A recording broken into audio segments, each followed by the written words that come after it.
Salut tout le monde! Comment ça va aujourd'hui dans cet nouvel épisode de Mystère Voilé? Plutôt MVA, on va-tu vraiment analyser? Est-ce que ça devrait s'appeler MVA, Mystère Voilé Analyse? Quand on regarde des émissions, soit de mystère ou de légende urbaine, je pense pas. On va plus regarder ça ensemble pour chiller un peu la gang. On va changer un peu le black metal. C'est pas que j'aime pas ça. Ah, justement, c'est en train de fade out. C'est que la vie, c'est bien fait des fois. Laissez-moi mettre la soundtrack normale, la gang. En attendant, je vais vous demander comment ça va dans le chat parce qu'on est en première aujourd'hui. Ça ne sera malheureusement pas live. Beaucoup de choses, c'est que je suis plus vraiment dans les temps pour faire des lives avec vous, mes fans, ou plutôt les listeners, ceux autres qui écoutent, les auditeurs. On va l'avoir en France, parce qu'on va pas se le cacher, Mystère Voilé, c'est beaucoup plus d'auditeurs en France. Alors je l'enregistre quand que je peux, et on ship ça après en première, comme ça on peut jaser un peu avec les quelques-uns qui sont là. Alors aujourd'hui, la gang, on va changer les idées un peu. On va aller voir des légendes urbaines. Ça va être dans le même style qu'on faisait avec Dossier Mystère. Il y a 4 petites légendes qu'on va regarder ensemble. Plutôt qu'on va regarder moi et vous en différé, moi en réel. On peut pas en parler en temps réel, malheureusement. Mais qu'est-ce qu'on peut faire? C'est qu'après chaque petite légende, je vais dire mes commentaires, je vais nous laisser du temps dans le chat de réagir un peu, plutôt de vous laisser du temps de réagir et je vais en discuter avec vous pendant la période de questions dans le chat. Alors, on va y aller comme ça. Légendes urbaines, une émission sortie dans le milieu des années 2000, vraiment bonne. J'ai beaucoup trippé. Moi, j'ai peut-être trippé de légendes urbaines, on va l'avoir. J'ai beaucoup trippé sur les films. Je sais pas si vous avez vu les 2 films Légendes urbaines. Et pendant que je parle de ça, je vais vous montrer qu'on a quelques petites affaires qui changent ici sur le chat. Plutôt sur le chat, sur la chaîne, j'ai décidé de remettre la belle caméra. Donc, bonjour à tous. J'avais décidé de l'enlever, il pas trop long. Fait que pendant la période de commentaires, après chaque mystère, pas mystère, mais plutôt après chaque légende, c'est ce que je vais mettre pour pouvoir dire un peu ce que je pense et essayer d'anticiper qu'est-ce que vous pouvez penser dans le chat. Hein? C'est différent un peu normalement pendant la période de commentaires. Je lisais ce que vous disiez. On va essayer d'y aller différemment parce que, comme je dis, c'est plutôt compliqué d'avoir des lives au bon moment. Fait que, bref, on starte ça, la gang. Est-ce que vous êtes prêts? Moi je le suis, fait que allons-y, laissez-moi fermer la lumière, tabarnak que ça va bien aujourd'hui. On va changer la soundtrack un peu, mettre ça sur pause, parce que quand on écoute Dossier Mystère, on aime ça entendre tout, écrire Dossier Mystère. Parce que quand on écoute Légendes urbaines, c'est pour ça que j'aime pas le live, j'aime ça entendre tout. Fait que allons-y, la gang drette là. On va aller dans le desktop full book pour vous montrer l'épisode 1 de Légendes urbaines.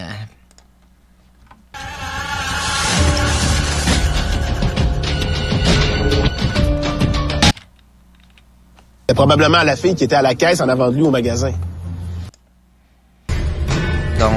Donc on va avancer ici, on n'a pas besoin de voir l'intro. Je vais laisser quand même explorer le début plutôt...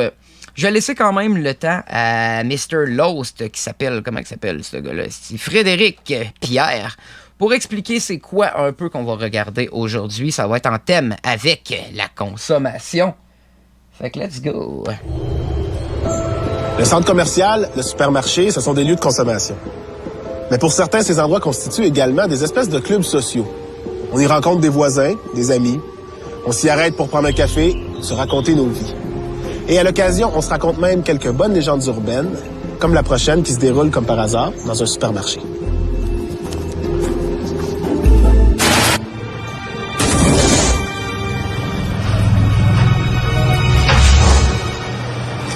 Une vieille femme faisait son épicerie quand elle a aperçu un jeune homme dans la vingtaine. Elle l'a observé quelques moments de loin et s'est rapprochée. En croisant le gars devant l'étalage de pain, elle n'a pas pu retenir un commentaire. « Mon Dieu, que vous ressemblez à mon petit-fils. » C'en est troublant. Mon petit-fils est mort dans un accident d'auto il y a 1 an aujourd'hui. Et elle continue avec une demande qui surprend le jeune homme. « Accepteriez-vous de faire votre épicerie avec moi?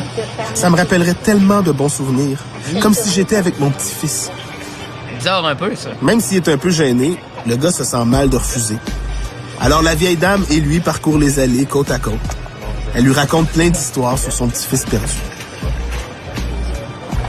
La dame va même jusqu'à lui demander de l'appeler grand-maman. Ça lui fait tellement chaud au cœur d'entendre ce mot si doux à ses oreilles. Son petit-fils décédé l'an dernier était le seul qu'elle avait. Le jeune homme s'exécute, un peu mal à l'aise. Ça fait vraiment plaisir à la vieille. Mais maintenant... Qu'est-ce que vous auriez fait à sa place? Est-ce que vous l'auriez appelé grand-maman, la madame? Je trouve ça bizarre un peu. J'ai bien hâte de voir le déroulement des choses. Elle le lâche plus d'une semaine. Côtoyer le sosie de son petit-fils semble l'affecter un peu. C'est ce que le jeune homme se dit parce qu'elle achète beaucoup trop de produits. Des trucs chers en plus. Bon, si ça peut lui faire du bien à elle, lui, ça coûte rien. Mais toute bonne chose a une fin, et les allées d'épicerie également. Juste avant d'arriver à la caisse, la vieille dame lui demande encore de l'appeler grand-maman. Elle va voler, c'est sûr. Elle va partir, puis elle va se sauver avec les affaires. C'est lui qui va être dans le caca. Pourquoi pas qu'il se dit? Alors il l'appelle grand-maman pour une dernière fois, tout en plaçant ses achats sur le tapis roulant de la caisse. La grand-mère arnaqueuse. Il l'aide même à emballer ses produits, comme le ferait tout bon petit-fils attentionné. Et là, surprise, la vieille dame se sauve avec son panier bien rempli de produits très chers, sans payer. Le gars et le commis sont abasourdis. Non mais, elle est vraiment vite, la madame, là. Mais en tout cas, pas question de courir pour la rattraper. Le faux petit-fils se dit que c'est pas sa job, après tout, c'est celle du commis. Le commis, lui, il se dit que le petit-fils va payer la facture de sa grand-mère un peu fêlée. Ce qu'il finit par être obligé de faire, puisqu'il peut pas prouver qu'il la connaissait pas. 515 $ d'épicerie. Mais au moins, il a fait plaisir à une pauvre vieille femme en deuil.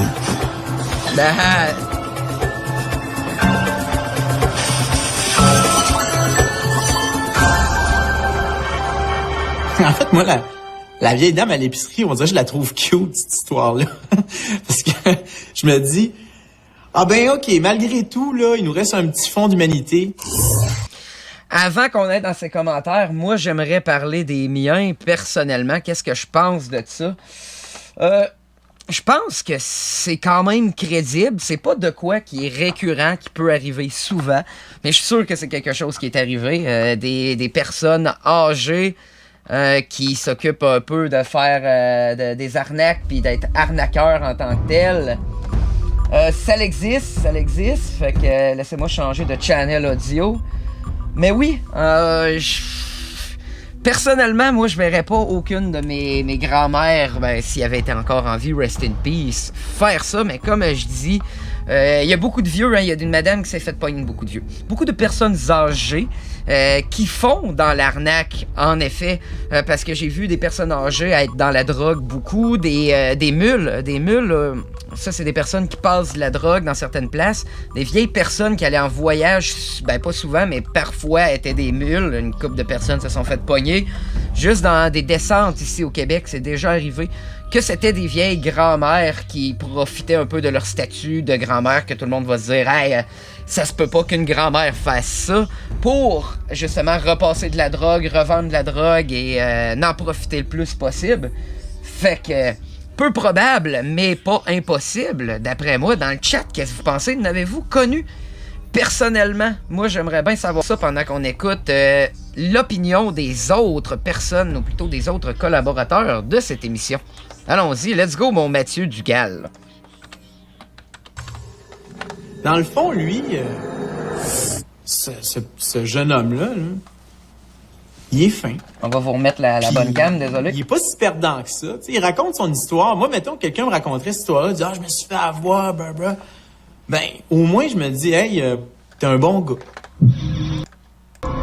On va y aller sur le bon channel aussi. Crasse, en même temps, on y en laisse passer. Je sais pas, c'est le principe de l'émission très, très populaire, Les Détestables, tu sais.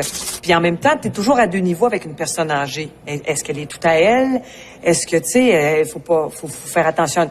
Ce qu'il y a de beau là-dedans, c'est qu'elle revient pas de bord.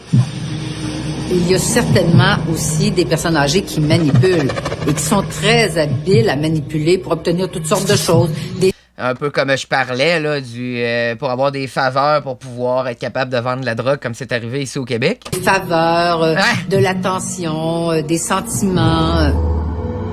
C'est vrai que c'est moi qui Habituellement, l'écris. on entend plus parler de l'entourage qui abuse la personne âgée, qui manipule la personne âgée pour obtenir de l'argent, de l'héritage, des choses comme ça. On voit des personnes âgées se faire arnaquer par des plus jeunes. Par exemple, il y en a une qui est arrivée très récemment dans ma famille et le site internet PhoneBuster, d'ailleurs, émet des avertissements contre cette fraude-là. D'ailleurs, c'est quelque chose qu'il faut dire, c'est que plus souvent qu'autrement, c'est les vieux qui sont victimes, je m'excuse, les personnes âgées qui sont victimes d'arnaques et non le contraire. Donc, c'est pour ça qu'on voit un peu cette légende-là qui s'attaque à ce stéréotype-là. Là, elle va sûrement parler, la madame, d'arnaques au téléphone. Beaucoup d'arnaques sont de l'Inde, du Burkina Faso, de pays de la Côte d'Ivoire. Ça s'attaque souvent aux vieux. J'écoute justement des scam baiters qu'on appelle. C'est des personnes qui s'occupent de faire chier les scammers, genre Kid Boga, Scammer Payback, puis Scammer Revolt, ou ce que c'est beaucoup de vieux qui tombent dans cette trappe. Donc, c'est très dommage, sérieusement. C'est un jeune homme ou une jeune femme qui appelle chez une personne âgée, qui lui dit bonjour grand-maman, ça va bien? Ah! À qui je parle? Ben voyons, tu me reconnais pas, c'est ton petit-fils préféré. Et là, la grand-mère ou le grand-père se sent mal de pas reconnaître ou est pas certain, donc il dit ah oui, ça va bien. Ça, c'est cheap en barnac. On va se le dire, là. C'est cheap en asti faire ça. Et là, la personne amène tranquillement pas vite la personne âgée. Elle dit écoute, je suis dans le trouble, je suis dans le pétrin. Faudrait que tu m'envoies de l'argent, puis surtout dis-le pas à mes parents parce que ça va créer de la chicane et tout ça. Je veux pas qu'ils sachent. Et là, les personnes âgées se font avoir et envoient de l'argent. Et naturellement, c'était pas le petit-fils ou la petite-fille ou le neveu ou le cousin. Donc, il y a plusieurs déclinaisons à cette histoire-là. Dégueulasse. L'anecdote de la vieille femme se rapproche de tous ces êtres esselés, hommes ou femmes, qui entretiennent des relations Internet toujours avec un pétard d'Europe de l'Est ou un dieu grec et tout à coup sont objet de désir comme jamais dans leur vie ils l'ont. Des catfish. Des catfish, il y en a pas seulement pour les vieilles dames, il y en a aussi pour les hommes. C'est moins des vieux, je pense, les hommes. Même encore, moi, v'là pas long, je n'ai eu un autre catfish qui a essayé de m'ajouter sur Facebook avec un compte que tu backsearch l'image. Donc, tu t'en vas sur Google, tu fais backsearch et tu trouves que l'image était sur un compte Twitter par rapport. Et là, moi, de troller un peu la personne en question pour y envoyer puis dire « Hey, tu ressembles donc bien à cette personne-là. » Puis finalement, ben, il se remarque quelque chose puis ça bloque. Les catfish, il y en a encore, oui. Puis ils se laissent prendre au jeu et ils laissent à peu près leur fortune et n'allument pas, ne réalisent pas. C'est des gens qui sont souvent seuls, donc quand ils reçoivent des appels, ils sont contents, donc ils se laissent un peu embarquer. Donc on a aussi la fraude. Vous avez gagné un voyage, vous avez gagné une somme d'argent, mais il faut payer les taxes. Donc là, les gens voient un montant d'argent. Donc c'est ça, c'est surtout ça qu'on voit nous et non pas l'inverse des personnes âgées qui arnaquent. Quoique il y a rien qui me surprend, ça se peut. Dans cette Avant qu'on continue, il y a un autre arnaque bien connu qui s'appelle The Refund Scam. Ça, c'est un arnaque pour ceux qui font à croire, dans le fond, eux autres qui t'appellent, font à croire qu'ils travaillent pour Windows ou pour une compagnie X, peut-être pas pour Windows, parce que Windows ne fermera pas. Normalement, c'est plus une compagnie X, ce qui donne des services informatiques pour dire que la compagnie a fermé. Pour ensuite dire on voudrait vous redonner $200 pour les services qu'on peut plus vous offrir. Malheureusement, si on les gardait, ça pourrait être de l'arnaque, blablabla. Fait que là, ils te disent de te connecter sur ton compte bancaire pour ensuite arriver sur ton compte et te donner, mettons que ton remboursement est de $200. On va dire ça. Là, ils disent, bon, on va t'envoyer $200, mais oups, Ils t'envoient 2000 $. Qu'est-ce qu'ils font? C'est pas qu'ils t'envoient vraiment 2000, c'est qu'ils transfèrent soit 2000 d'un compte à l'autre si t'as l'argent. Si t'as pas l'argent, ils vont faire de quoi qui s'appelle Inspect Element dans Google Chrome. Tu peux le faire avec tous les browsers, mais ils sont habitués avec Google Chrome. Ou ce que là, ils vont aller changer jusqu'à ce que tu pèses sur Refresh, sur Rafraîchir, ce que tu vois dans ta page, changer le code HTML qu'on appelle, et ils te font à croire qu'ils t'ont donné 2000 pièces, donc il y a 2000 pièces de plus dans ton compte, et là pour eux autres de dire, garde le 2000 pièces, mais garde le 200 pièces, même garde-en 300, 400, et donne-moi 1500 en gift card de Google Play ou de Bureau en gros, ou n'importe quoi, là. Fait que toi, finalement, tu vas acheter les gift cards pour lui donner et tu te ramasses dans le trou parce que si tu faisais refresh, ils t'ont jamais transféré l'argent. Donc, t'as donné 1500 pièces pour rien. C'est une autre arnaque bien connue. Donc, faites attention, sérieusement, sur le net, là, il y a beaucoup d'arnaques. Laissez-moi changer les channels audio et on retourne.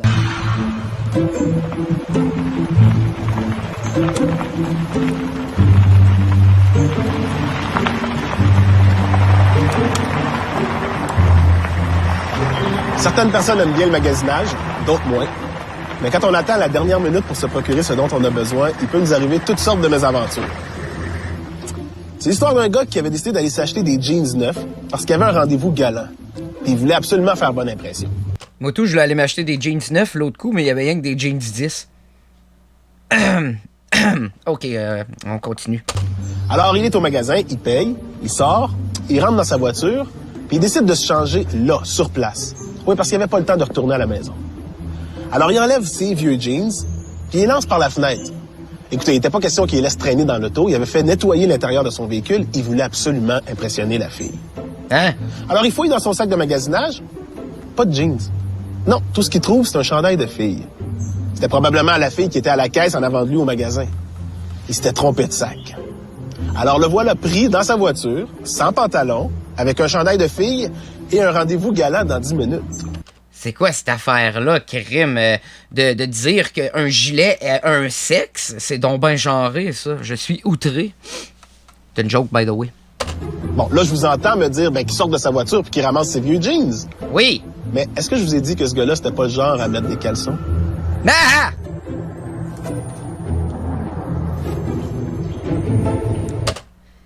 Si t'es assez cave pour enlever tes jeans et les sacrer par la fenêtre pendant que t'es à poêle, sans vérifier si t'as vraiment du linge à te mettre sur le dos, que c'était vraiment ce que t'as acheté, tu mérites ce qui t'arrive, buddy. Premièrement, c'est assez choquant de voir que quelqu'un lance sa vieille paire de culottes par... Ça, je sais pas, ça me... Et voilà. Ça me fatigue, là. Veuille impressionner une fille. Je sais pas, on dirait une vieille joke de cabaret des années 50, la paire de bas qui pue ici. Pour moi, c'est du même ordre, mais c'est amusant et que, des fois, en tournant les coins ronds, dans des situations de stress comme ça, on a fait des choses qui pouvaient se rapprocher de ça un peu. Une petite gaffe. Donc, c'est devenu une bonne histoire, tu sais. On est fondamentalement un être empathique, fait qu'on va se dire, oh my God, si ça m'était arrivé, puis c'est... Non, buddy. Tellement pas. Je suis pas d'accord avec toi pour 2 scènes. C'est peut-être moi qui est pas empathique, mais je trouve qu'il a mérité totalement ce qui arrive, si c'est vrai. Ça, je pense que dans ces histoires-là, qui va chercher notre humanité profonde, parce qu'on est empathique, on est capable de se projeter dans... Non! On est capable de se projeter dans la peau de l'autre, puis on se dit, j'aurais tellement pas aimé que ça m'arrive, je peux pas imaginer être pogné dans cette situation-là. Après la pause, être à la mode, c'est mortel.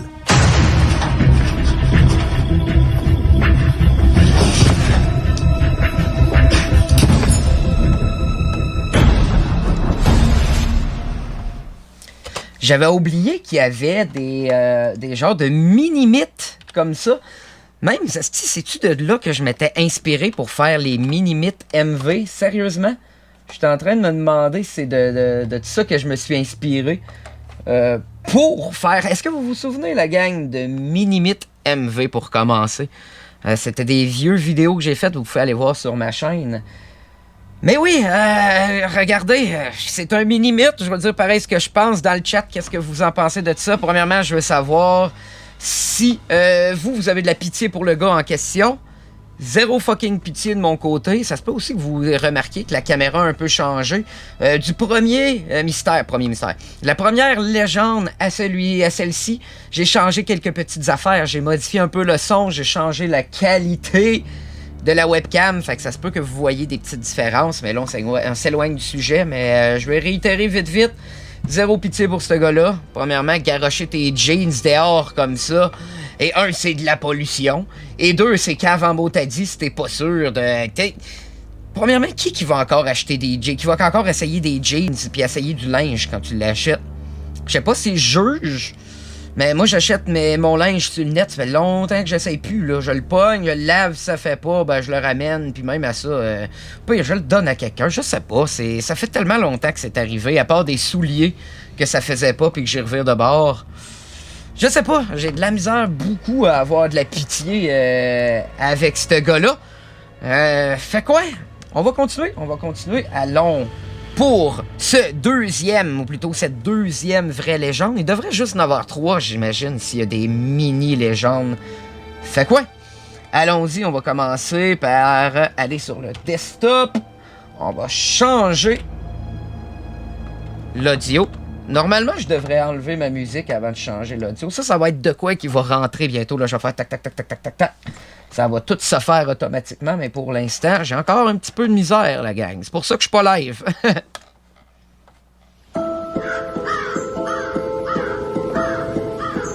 Dans les histoires qui traitent de consommation, il y a toujours un arnaqueur et un arnaqué.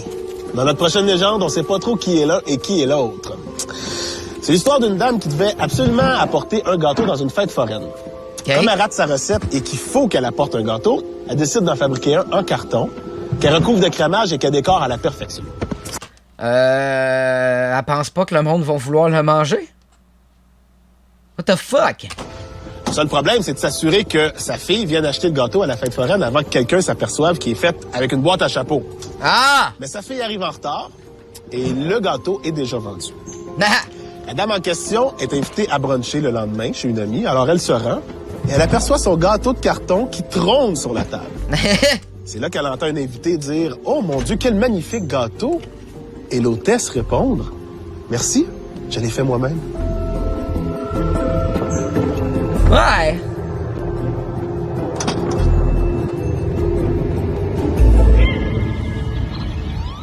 Je sais. Je cherche toujours où j'ai pu apercevoir ça dans la littérature récente, puis c'est le livre... je me demande comment il fait de l'anglaise qui avait écrit un roman sur sa quête de garder sa place dans le monde du travail et s'occuper de 2 enfants. Dans Simpson, il avait repris ce bout-là. Je sais pas si vous vous souvenez, dans un épisode, Marge, faut qu'elle aille à une genre de foire où il faut qu'elle apporte un gâteau et elle fait brûler le gâteau, donc elle décide de prendre le coussin. Le coussin de son divan pour le recouvrir de crémage. Puis ouais, bref, c'était un épisode, oui, c'était un épisode. Ben, l'histoire que Julia Roberts a pris, qui était un peu plate, que tu lisais en postpartum, mais la seule chose que j'avais trouvée amusante là-dedans, c'était les courts-circuits qu'elle prenait pour donner l'impression qu'elle avait le temps, elle aussi, de participer à l'œuvre collective, d'apporter des tas de maisons quand c'était les fêtes d'enfants et tout ça, puis elle brisait des croûtes à tarte, et puis tu sais, elle donnait un petit aspect maison. Donc, ces histoires-là circulent pour enlever un petit peu de culpabilité chez les femmes trop occupées. Mais j'y crois pas pantoute. C'est vraiment trop niaiseux. C'est plausible. Je pense que des gens peuvent, au lieu de s'avouer ou d'être capables de se dire, j'ai pas réussi à rendre la marchandise, à faire ce que j'avais promis de faire, je vais inventer toute une histoire puis je vais être sauvé de la situation. On peut sauver sa peau comme ça, mais cette légende-là nous démontre bien que c'est risqué quand même. Et c'est ce qui arrive à la dame. Il existe toutes sortes d'histoires invraisemblables dans les journaux, comme celle-ci. Ah puis non, je peux pas vous la raconter. Ça brûlerait le punch de notre prochaine légende. Là, ça devient dur à naviguer, là, autant de mini-légendes de même. Pour l'autre, est-ce que c'est la fille qui a pas fait le gâteau qui s'est fait arnaquer ou l'autre qui va l'acheter puis qui fait croire que c'est elle qui l'a fait, comme il vient de dire, un arnaqueur arnaqué? Je pense clairement que le perdant là-dedans, c'est elle qui a acheté le gâteau puis qui se fait expose, puis en plus, elle l'a payé pour être expose, là. Fait que, ouais. Allons à la prochaine légende. Ça me fait penser à l'histoire que mon beau-frère m'a racontée. Il travaille au laboratoire d'autopsie d'un hôpital, puis ça a été leur sujet de conversation pendant plusieurs semaines. Et c'est fou comment on est vraiment plus en sécurité nulle part. Mais si ça continue comme ça, on va être obligé de rester enfermé chez nous pour éviter d'attraper toutes sortes de virus. OK. C'est un petit peu trop self-aware, ça, avec ce qui se passe. On continue. Comme ces adolescentes qui sont mortes d'une manière bien étrange. Pourtant, elles étaient toutes en très bonne santé, elles avaient aucune raison de mourir subitement comme ça. Mais elles se sont toutes effondrées, prises d'un malaise soudain. On va prendre le temps de la regarder, et si c'est la légende que je pense, je vais vous montrer dans quelle petite émission que j'ai vu ça. C'est une émission pour enfants, oui, ça passait quand j'étais jeune à Vrac TV, ça parle de tout plein de légendes urbaines, ça s'appelle Frisson. Commençons par regarder celle-là. Non, c'est pas le film Scream, là, que nous autres, c'est appelé Frisson ici. Continuons, puis on va voir si ça rapporte, je vais le rapporter. La cause de leur mort était une espèce d'empoisonnement par un produit très toxique que le labo n'arrivait pas à relier aux activités ou aux antécédents des victimes. Le linge! T'es sûr? Parce qu'elles se connaissaient pas, elles s'étaient jamais rencontrées, jamais même croisées. Elles habitaient aux quatre coins du Québec, dans des régions éloignées. Elles avaient vraiment rien en commun. Sauf peut-être leur âge. Elles avaient toutes 14-15 ans. Mais c'est un lien pas mal mince pour expliquer qu'elles soient mortes dans des circonstances très similaires. Il y avait rien pour expliquer qu'elles aient été en contact avec un produit hautement toxique. Et l'enquête n'arrivait pas à démontrer la présence du fameux produit dans leur environnement immédiat. Puis, quand une fille du Saguenay, une de Montréal, puis une autre de Trois-Rivières meurt dans un laps de temps très rapproché, on élimine tout de suite l'hypothèse du tueur en série ou... Si c'est comme l'émission que je vous parlais, c'était une robe dans l'émission que je vous parlais, mais là, j'ai l'impression que ça va être des jeans dans celle-là. de l'empoisonneur en série. En fait, je disais que les filles avaient rien en commun, mais c'est pas tout à fait vrai. Et voilà! Le lien entre toutes les victimes, c'est un inspecteur particulièrement astucieux qui a fini par le trouver. Dans la salle de bain de la première, sur la chaise de bureau de la deuxième, et aussi sur le plancher de la chambre de la troisième victime. Des indices qui auraient bien pu passer inaperçus aux yeux de la plupart des policiers, mais qui venaient d'éveiller les soupçons de l'enquêteur en charge du dossier. Lui aussi, il y avait une adolescente à la maison. Il a fait analyser quelques items particuliers retrouvés dans la chambre de chacune des jeunes filles, et effectivement, le produit toxique qui les a empoisonnés a été détecté. Il s'agissait d'un solvant très puissant utilisé pour nettoyer de l'équipement dans les usines de textiles en Chine. Un produit extrêmement nocif et volatile. Oh, on va jouer un peu sur les peurs de l'étranger en mentionnant que ça venait de Chine. Donc, toute la manufacture en Chine, tout ce qui est industrialisé puis qu'on achète en grande quantité parce que ça coûte moins cher des pays chinois. On va jouer sur cette peur-là, un classique des légendes urbaines. Produit qui s'était déversé sur des rouleaux de tissu servant à la confection d'un vêtement que les jeunes filles affectionnent particulièrement.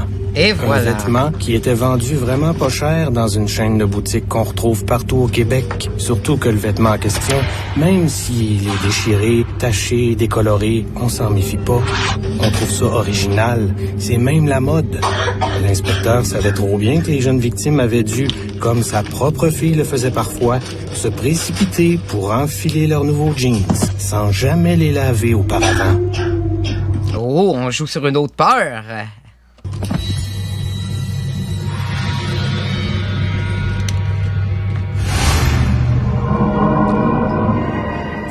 C'est trop spectaculaire, tu sais, de la mort imminente par paire de jeans. On le sait qu'il peut y avoir quelque chose de dommageable, de toxique dans à peu près tous les produits qu'on se met dans le visage, n'importe quoi, mais là, que ta paire de jeans soit meurtrière, là. Ça vient de mères qui ont dit ma pauvre ado, tu vas faire autre chose que de te préoccuper de ta paire de fesses dans ta paire de jeans neufs qui me coûte trois fois trop cher. Et moi, à mon époque, ce qui circulait, c'était la traite des blanches dans les cabines d'essayage. Je suis pas d'accord avec ce qu'elle dit. C'est pas des mères qui partent ça parce qu'ils sont tannés que leurs filles achètent des affaires chères.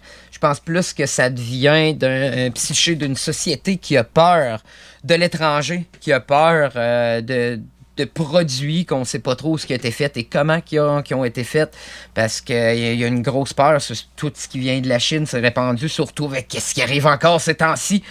Tout tourne autour de cette genre de peur de l'étranger. Moi, je vois avec ça. Surtout dans les magasins de jeans. Tu sais, quelle niaiserie. Avant qu'on continue, là, je vais essayer de trouver l'émission que je vous parle. Je vais aller dans mon autre ici, là, pour pas tout spoiler mes affaires. Même, je vais mettre la caméra sur moi pour que vous voyez quelque chose pendant que je fais tout ça. Donc, c'est une émission qui passait à VRAC TV dans le temps qui s'appelle Frisson. Pour tout ce qui touche aux légendes, ça commençait toujours par l'histoire de l'ami d'une de mes amies. Je sais pas si vous vous souvenez de ça. Je vais vous montrer juste le petit début. On commence à déraper déjà, ça n'a pas de maudit bon sens.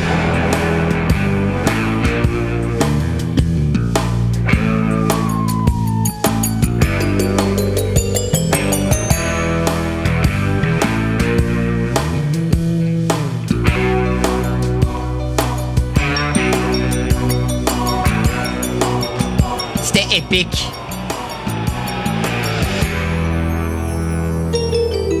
Écoutez juste le début, qu'est-ce qu'il dit. C'est une histoire vraie. Elle est arrivée à l'amie d'une de mes amies. Elle s'appelait Alice et était diplômée en informatique. C'est tout le temps comme ça que ça commence. C'est arrivé à l'ami d'un de mes amis ou l'ami d'une de mes amies.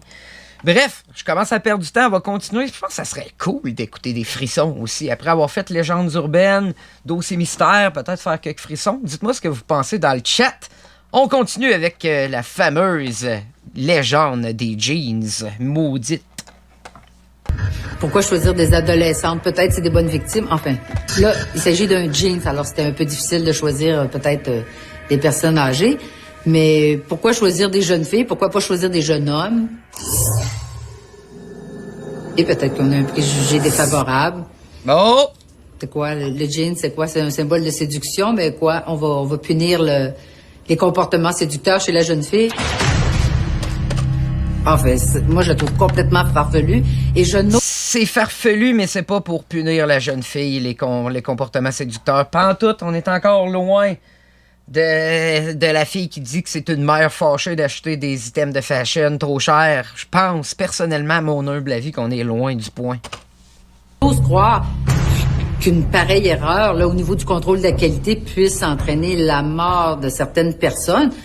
Bon, d'accord, l'erreur est humaine, mais de là à ce qu'un produit toxique se retrouve dans un jeans, puis ensuite donne la mort à l'autre bout, par exemple, d'un continent, moi, si on remplace jeans par chauve-souris ou par pangolin, qu'est-ce que vous pensez de ça? Je crois pas beaucoup. Et je veux pas y croire. Espérons qu'on est dans un monde où il y a la sécurité là, concernant la tenue vestimentaire est assurée. Cette histoire-là de jeans empoisonnés m'a rappelé une histoire. En fait, on a reçu un appel chez Option Consommateur d'une dame qui a acheté un jeans pour son enfant et qui, avant de le laver, l'a retourné à l'envers pour le laver à l'envers et elle s'est égratignée le bras. Donc, elle se demandait qu'est-ce qui se passe. Donc, elle regarde dans le jeans, elle a vu une aiguille de couture industrielle prise dans la couture du jeans. Et donc, bon, il est arrivé un incident manifestement à l'usine, donc l'aiguille a brisé ou elle est tombée dans le jeans. Est-ce que c'était le seul jeans de la production qui s'est arrivé? Est-ce qu'il y avait tout un lot qui avait un problème? Shit! Fait peur en baptême, ça, là. Tu sais, il n'y a rien qui fait plus mal qu'une rumeur. Et puis, sans laisser de traces, maintenant, il y a une façon de laisser, tu sais, laisser des petites fuites qui pourraient faire des dommages collatéraux si on insinue qu'une compagnie a peut-être tourné les coins un petit peu trop ronds. Mais ces choses-là, comme elles font pas vraiment la manchette, c'est bien difficile de discerner est-ce que c'est vrai? Qu'est-ce que vous pensez de ça dans le chat? Est-ce que c'est crédible, oui ou non? Moi, j'ai tendance à dire que oui. Personnellement, c'est peut-être pas comme la madame vient de dire, quelque chose de répandu, c'est quelque chose de plus dur à trouver, mais quand on travaille à des places comme option consommateur, comme la madame disait, puis qu'il y a su cette histoire-là du jeans avec une aiguille dedans, ça pourrait être quelque chose de très crédible, selon moi. Alors, est-ce qu'on continue? Parce que oui, c'est pas mal plus long qu'un dossier mystère. Ça, il y a tellement d'affaires à faire des pauses. Dossier mystère, c'est 4 mystères, donc 4 petites pauses. Là, il y a beaucoup plus de pauses parce que je veux jaser avec vous, même si on est en première. Et d'ailleurs, même si c'est pas en première, vous pouvez aussi dire ce que vous pensez dans les commentaires. J'essaie de répondre le plus possible. On continue. Let's go! Je sais pas si c'est une rumeur ou si c'est vrai, mais en tout cas, tous les campeurs que je connais, ils font attention depuis que cette histoire-là circule. Il paraît que les bonbonnes de propane qu'on utilise pour le barbecue peuvent facilement exploser. Les Ça a bonbonnes l'air de que propane? Les fabricants de crack, ils utilisent les mêmes bonbonnes que nous autres pour faire leur dose. Ils vident les bonbonnes. Après ça, pour fabriquer le crack, ils les remplissent d'ammoniac. Après ça, ils retournent les bonbonnes dans un dépôt de propane pour pas attirer les soupçons. Puis là, sont remplis de gaz encore une fois. Toi, tu ramènes ça chez vous. Comme l'ammoniac, c'est super corrosif.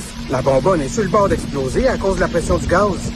Ça fait qu'à l'avenir, remplis toujours la même bonbonne de gaz toi-même. Je suis pas un expert, mais me semble, ça prend-tu une bonbonne de propane faire du crack? Peut-être, je sais pas, mais je sais pas. Ça me semble un peu bizarre, vite comme ça. Continuons.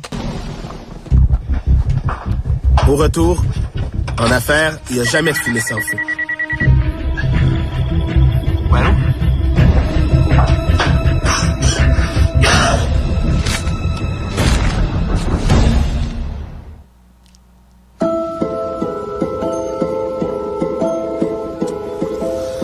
Dans la vie, on consomme des biens, mais on consomme aussi des services.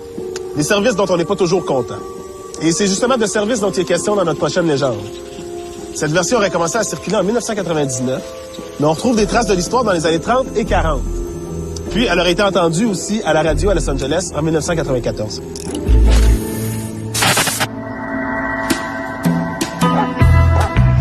Un maçon venait de réparer une cheminée pour un homme très riche.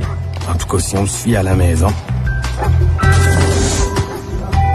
Avec le temps et le manque d'entretien, la cheminée en briques s'était abîmée.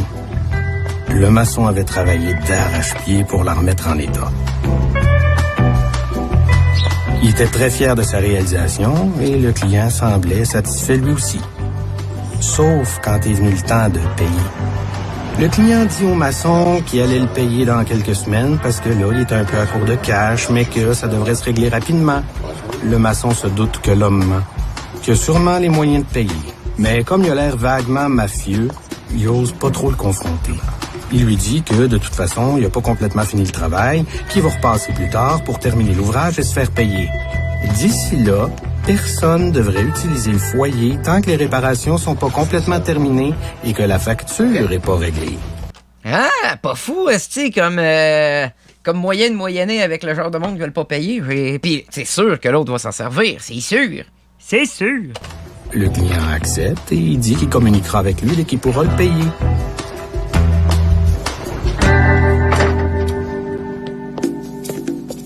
Comme le maçon l'avait prévu, l'homme le rappelle dès le lendemain. Pas pour le payer, mais pour se plaindre. Allô? Évidemment qu'il a utilisé son foyer malgré l'interdiction du maçon, et maintenant sa maison était pleine de fumée parce que la cheminée aspirait rien et tout retournait à l'intérieur. No shit. Le client accuse le maçon d'avoir mal fait son travail. Non, réplique le maçon. C'est vous qui avez pas respecté notre entente. Vous me payez, puis je règle votre problème en 2 secondes. Ah oui, comme vous avez pas l'air bien honnête, j'accepterai pas de chèque, seulement du cash. Le client avait beau avoir l'air mafieux, le maçon avait, comme on dit, le gros bout du bâton. C'est une manière bizarre de dire ça, là, mais bon. Continuons.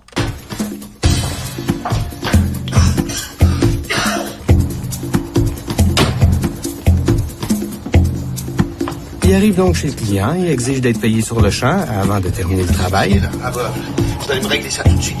L'homme paye la facture cash. Voilà. Le maçon retourne à son camion, chercher ses outils. En fait, c'est ce que se dit le client, mais le maçon revient avec un équipement bien particulier. Seulement une échelle et une brique. Il l'avait bouché! Pas de truelle.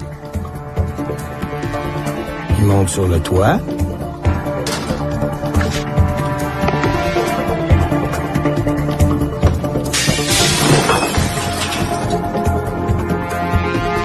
Ça y est, crie le maçon. Vous allez pouvoir faire tous les feux que vous désirez, votre problème de fumée est réglé. Tout ce que le maçon avait eu à faire, c'est de lancer une brique dans la cheminée pour briser le panneau de verre qu'il place toujours dans ses ouvrages, jusqu'à temps d'être payé en entier.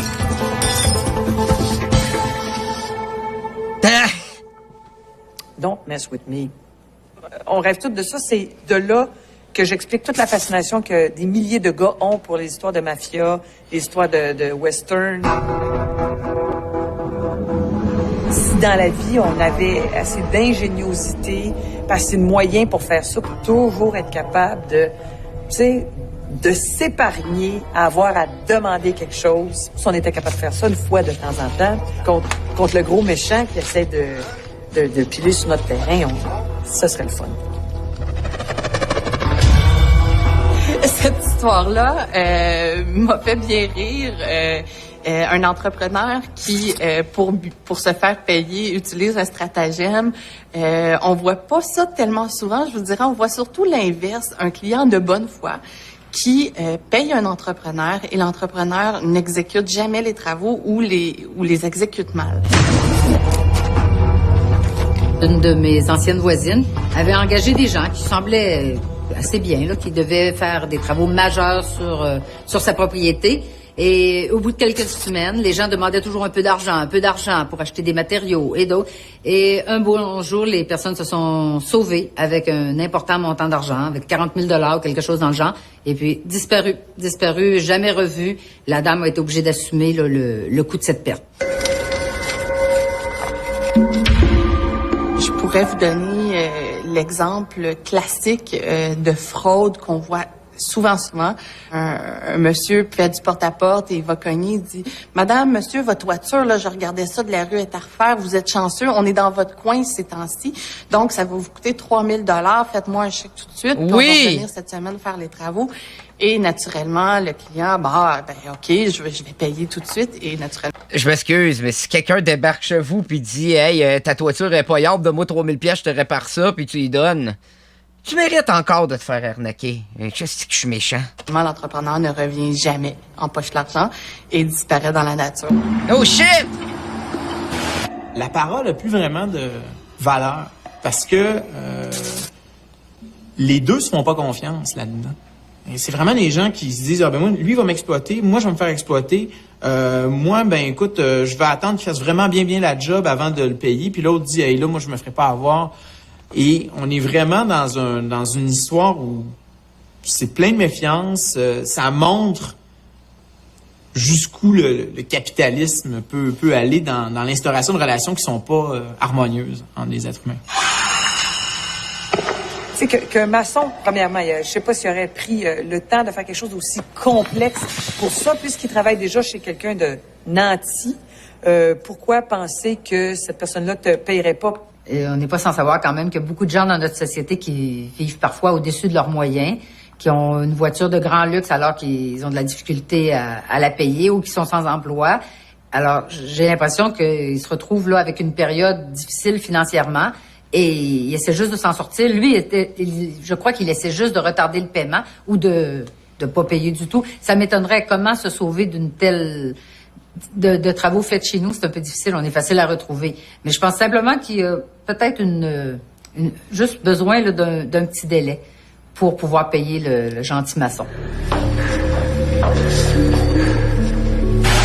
Un entrepreneur qui voudrait se faire payer, naturellement, ne peut pas... tu sais, il y a un dicton qui dit on peut pas se faire justice soi-même. Puis dans ce cas-là, c'est exactement ça qu'il fait. Il s'est fait justice soi-même. Il a mal exécuté son ouvrage parce qu'il faut qu'il remette quand même un bien en état de marche au client. Il fallait qu'il ait remis sa cheminée, qu'elle fonctionne comme il faut. Donc, il y a d'autres moyens de se faire payer. Il y a des droits.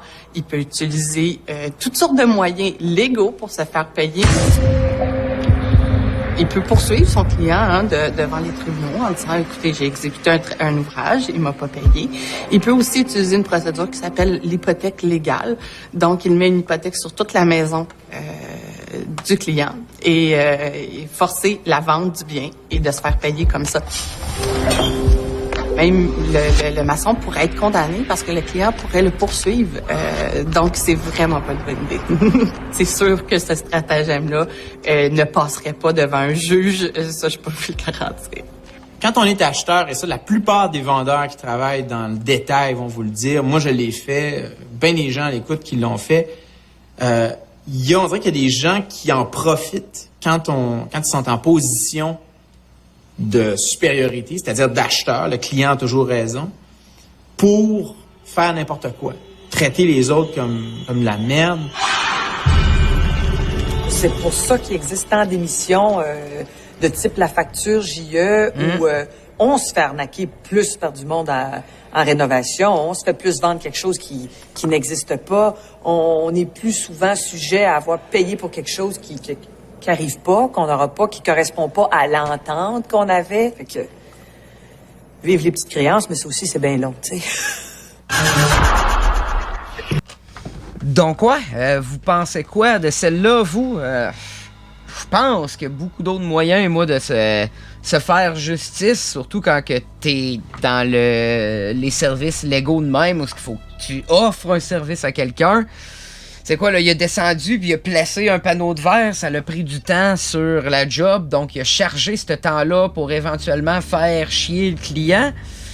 Je suis pas sûr que c'est très intelligent, c'est peut-être cathartique pour certaines personnes, genre, beaucoup de personnes se sont fait arnaquer, et autant qu'un client s'est fait arnaquer plutôt, par quelqu'un qui offre un service et vice-versa, qu'on se dit que c'est le fun que ça revienne en face de la personne.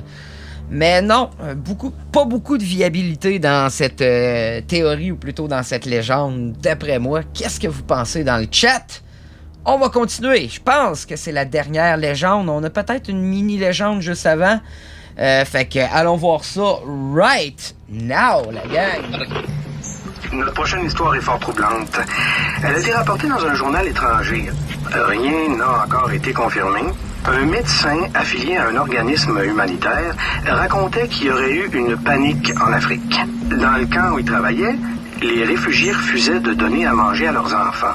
Ils avaient reçu des caisses de nourriture pour bébés qui étaient pourtant très bonnes. C'est que l'organisme humanitaire avait oublié de vérifier une toute petite chose avant de distribuer les pots de purée. C'est que, pour les Africains, c'est toujours le contenu du produit qui est illustré sur l'étiquette. Alors, comme on retrouve des images de visages de bébés sur les étiquettes de purée, les Africains du camp pensaient qu'ils allaient nourrir leurs bébés avec d'autres bébés. Ah! C'est drôle, ça. Oh, ben là, c'est Tintin au Congo, là, excusez-moi, là, c'était très insultant pour les Africains, ça. C'est affreux. Mon Dieu, mais quel vieux belge colonisateur ont lancé ça, je comprends pas, là. Je suis persuadé que il y a des gens, des ethnologues qui pourraient nous dire, dans cette peuplade-là, dans cette tribu, dans ce peuple-là en Afrique, ça se pourrait parce que X, Y raison, mais qu'ailleurs, ça serait impossible parce que, mettons, ces gens-là savent lire. Exemple. À beau mentir qui vient de loin, hein, et ça marche aussi pour ça marche aussi pour ça. Il y en a beaucoup de légendes urbaines qui viennent de loin, des nouvelles où on apprend que quelqu'un a été bouffé par un banc de piranhas quand ça fait probablement 40 ans que c'est arrivé, mais là, on a réactualisé cette nouvelle-là. On aime ça penser que loin rime avec dangereux. C'est resté sans calvaire quand tu y penses, hein, parce que c'est... Dire ça, c'est prendre en compte que, ouais, les tribus africaines, ils savent toutes pas lire. Fait que vu qu'ils savent pas lire, faut qu'ils se fient sur qu'est-ce qu'il y a sur le produit. Fait que là, s'ils en viennent à cette comparaison-là, ou plutôt à cette déduction-là, c'est qu'ils savent pas lire, puis ils sont caves, puis... C'est un petit peu dangereux comme légende et ça banalise beaucoup de choses, ou plutôt c'est très fort sur les préjugés, devrais-je dire, plus que la banalisation. Continuons.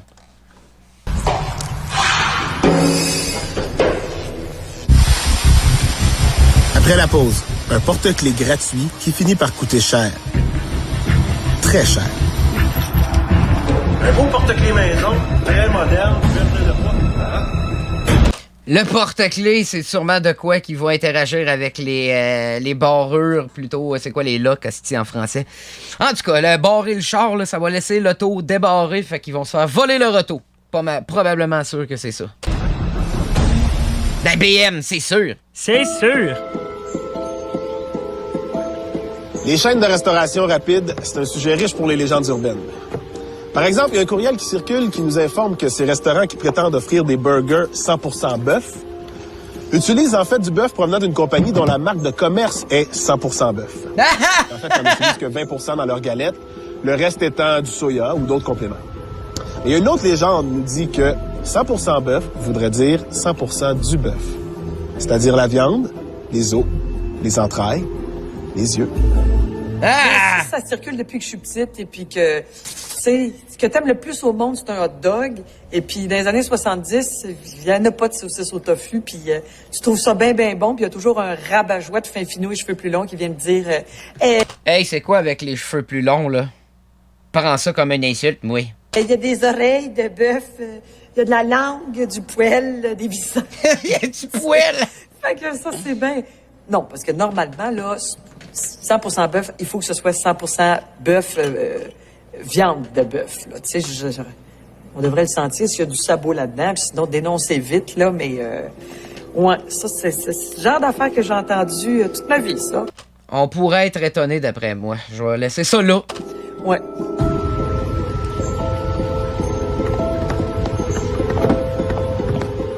Une technique de marketing qui éveille parfois nos soupçons, c'est quand les prix sont trop bas. Ou pire encore, quand c'est tout simplement gratuit. Dans ce temps-là, on cherche l'arnaque. Puis bien souvent, on a raison de le faire.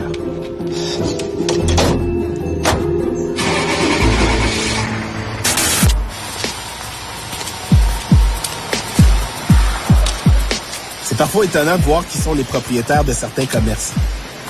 Hier, je suis allé au lave-auto. Tu sais le genre où il y a des vraies personnes pour laver ton char? Ben, le propriétaire, je suis certain que c'est un motard criminalisé. Ça s'invente pas un genre comme ça. À 10 $ le lavage, tu me feras pas croire que c'est comme ça qu'il paye sa grosse moto. Yeah, je sais, ça peut être une gamique pour le blanchiment d'argent, là, mais j'ai entendu une autre histoire qui fait pas mal de sens.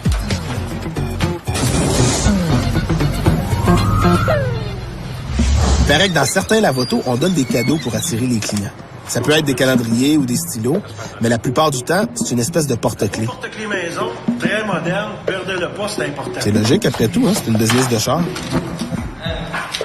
Sur le porte-clés, on trouve le numéro de téléphone du lave-auto, puis on promet au client qui utilise le porte-clés de lui offrir un lavage gratuit. Ça se fait un peu partout. Puis il y a une chose de surprenante. Ce sont seulement les propriétaires de voitures de luxe à qui on propose cette offre-là. Si tu as une voiture ordinaire, tu vas avoir un calendrier ou un stylo. Vous vous dites que c'est normal après tout. Les propriétaires de voitures haut de gamme font laver leur voiture plus souvent, puis les responsables de lave-auto essaient d'attirer cette clientèle-là, car ils peuvent charger plus cher. Alors, qu'est-ce qui motive les proprios de lave-auto à vous gâter comme ça? Eh bien, vous le saurez après la pause.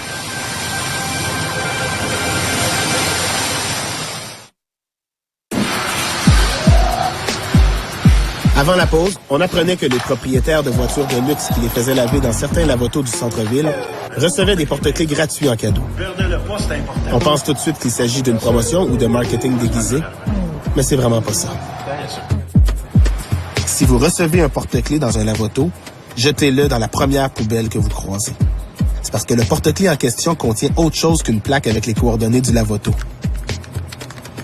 En l'ouvrant, vous allez trouver un petit dispositif électronique juste assez puissant pour repérer les allées et venues de votre voiture. Juste assez puissant aussi pour indiquer où est stationnée votre voiture pendant la nuit. Et surtout, juste assez puissant pour communiquer les informations permettant à un autre dispositif électronique de déverrouiller les portières et faire démarrer la voiture. D'ailleurs, si des statistiques étaient établies, on découvrirait qu'un grand nombre de voitures volées étaient passées au lave-auto quelques jours plus tôt. Puis pas des minounes. Jamais. Qu'est-ce que j'avais dit? Et pour mes amis français, si vous vous demandez c'est quoi une minoune, c'est un vieux char qui vaut fuck all. Ça vaut rien une minoune. C'est pour ça je me suis douté de ça parce que j'ai vu la BMW au début. Je me suis dit c'est probablement quelque chose pour déverrouiller les portières et que c'est bien dit. Continuons.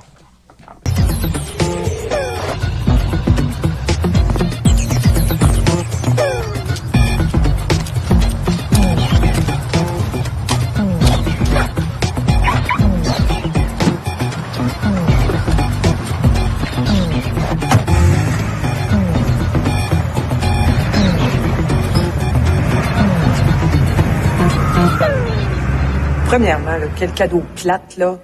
Un porte-clés gratuit. Je sais pas si je le jetterais pas. Je sais pas qui a l'intérêt de recevoir un porte-clés de toute façon, là. L'affaire la plus personnelle, ou bien tu veux une cochonnerie, ou bien tu veux... mais là, tu sais, offrir... Je m'excuse, mais mon porte-clés que je peux ouvrir ma bière avec... Je l'ai-tu de ici? J'ai ça ici, je m'en sers pour toutes mes bières, mais j'avoue que c'est bizarre de donner un porte-clés qui rouvre ta bière. Normalement, c'est comme on n'a pas le droit de boire au volant, mais bref, c'est pour pas le perdre et je m'en sers toujours, même si je bois pas au volant, parce que la bière, c'est très pratique. Quand on peut pas l'ouvrir, m'en va chercher mes clés, puis baboum! Mais là, je suis en train de déraper encore une fois. Continuons! Et nous, autre chose que le... Moi, c'est le même intérêt que la tasse qui tient ton café chaud, là. On n'en veut plus de ça. On n'en a pas besoin. Donnez-nous un petit rabais substantiel, mais pas de cochonnerie comme ça. Un beau porte-clés maison, perdez-le pas. Généralement, si on vous offre un cadeau, c'est pour vous attirer dans quelque chose qui va être payant pour l'entreprise. Donc, par exemple, entre autres, il y en avait une qui se promenait depuis quelque temps sur Internet.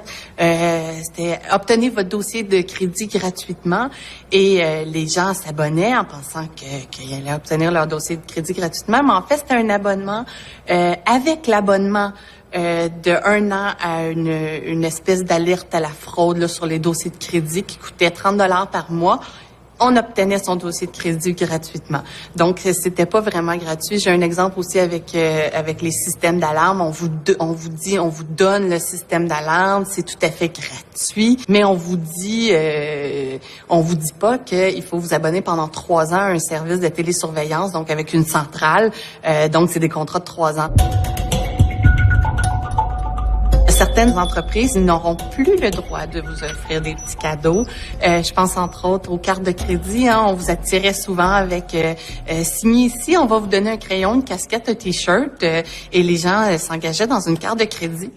Tu sais, ça va tellement dans l'air du temps où les fraudeurs, les malfaiteurs, les gens qui auraient toutes sortes de bons plans pour arnaquer autrement se serviraient de la technologie.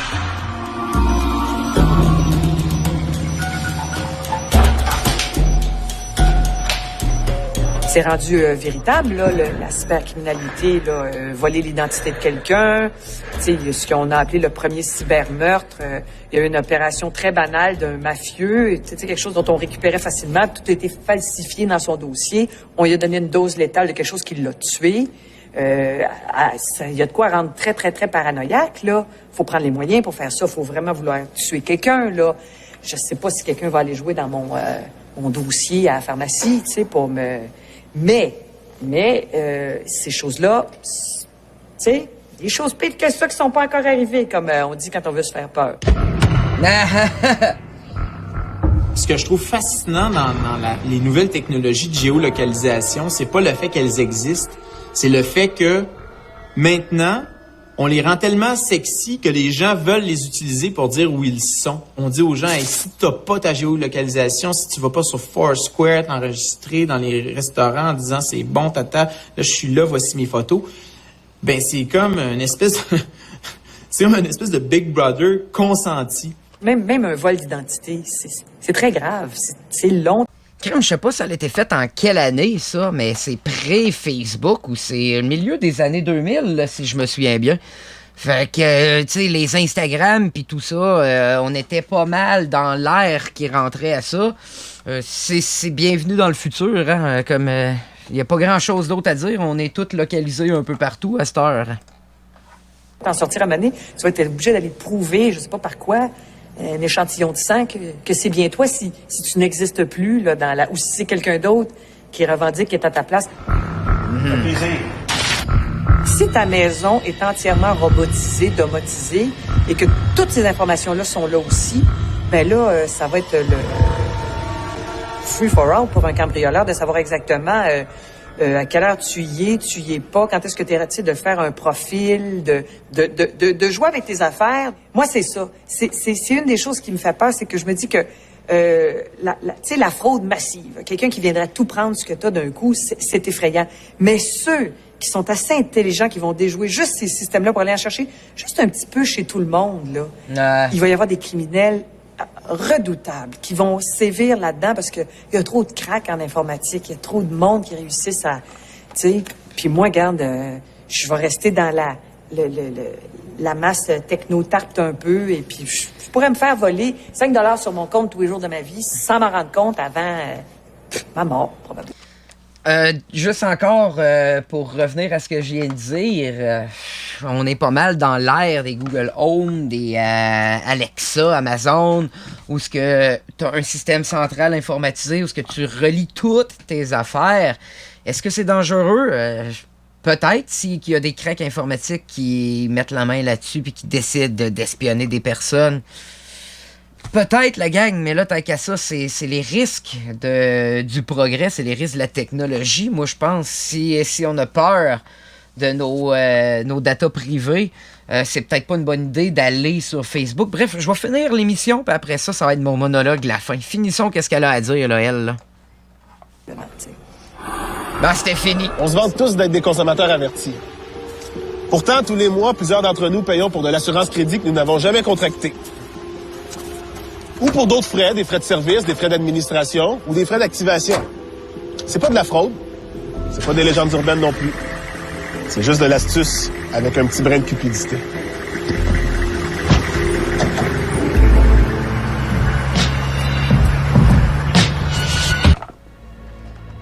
Ben tabarouette, c'était cet épisode de Mystère voilé, légendes urbaines spéciale consommation.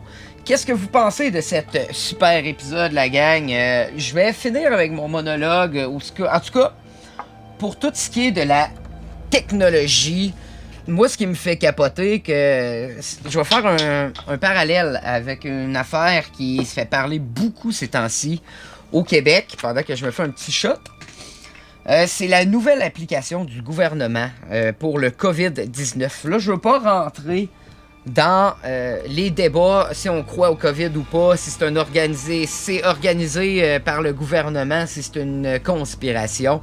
Tout ce que je veux dire, c'est que j'entends beaucoup de personnes chialer à propos de cette application. Laissez-moi prendre mon shot, je vais expliquer c'est quoi cette application-là après.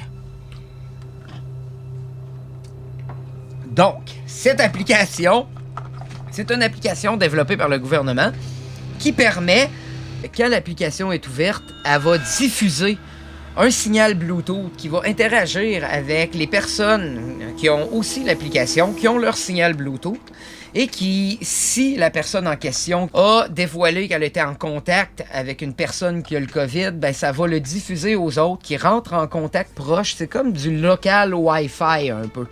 La DS et la 3DS marchaient comme ça, même la Switch. On peut jouer en Wi-Fi local, qui n'est pas l'Internet, mais qui détecte les consoles proches. Donc, c'est pas quelque chose qui divulgue où ce que t'es en tout temps, mais le monde a trouvé un moyen pareil de virer fou avec ça, puis capoter, quand ces mêmes personnes qui chialent un peu évacuent leur colère sur Facebook, tabarnak. Sur Facebook. Donc, la place que tu chiales parce que t'es espionné puis que t'as pas de vie privée, tu vas mettre ça en public sur Facebook où ce que tout le monde peut voir ce que tu dis, ce que tu fais, où ce que tu as été, si tu l'as tagué, c'est 2 fois pire, même 3 fois pire.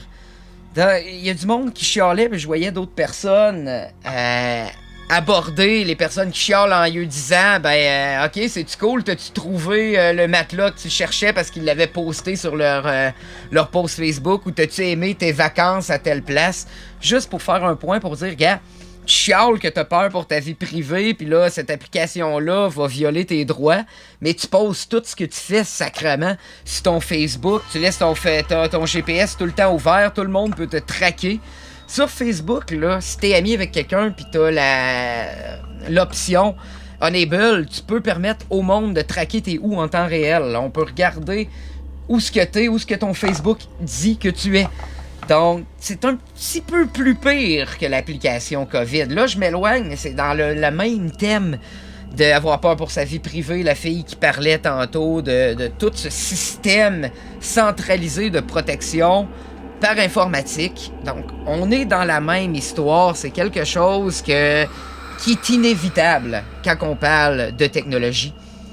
Fait c'est un peu la parenthèse que je voulais faire. Je veux dire, oui, faut faire attention à nos datas. Moi, premier, quand je vais sur Internet, j'ai un VPN. Je m'arrange pour encrypter ce que je fais comme recherche. J'essaie de pas trop donner de détails sur Facebook. Mon Facebook, rien d'extrême, on peut même pas voir où ce que j'habite vraiment, c'est une fausse ville.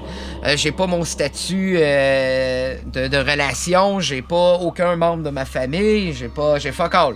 Tout ce que je poste est un peu, on dit skim en anglais, c'est épuré selon un filtre que je laisse certaines personnes voir, d'autres personnes pas voir.